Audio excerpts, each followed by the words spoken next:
ಇದು ಮೆಸೇಜು ಯಾರಿಗೂ ಹೆದರ್ಸೋಕ್ಕೆ ಆ ಥರ ಏನೂ ಅಲ್ಲ. ಈಗ ನನ್ನ ಏಜ್ 35 ಅಂತ ಇಟ್ಕೊಳ್ಳಿ.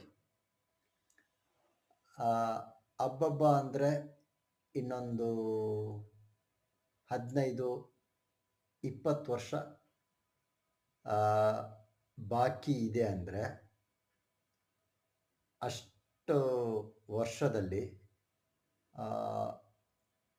ಏನೆಲ್ಲ ಕರ್ಮಗಳು ಇದೆ ಅದನ್ನೆಲ್ಲ ಕ್ಲೀನ್ ಮಾಡ್ಕೊಬೇಕು. ಅಂದರೆ ಇನ್ನು ಮುಂದಕ್ಕೆ ಒಳ್ಳೆಯದೇ ಮಾಡಿಕೊಂಡು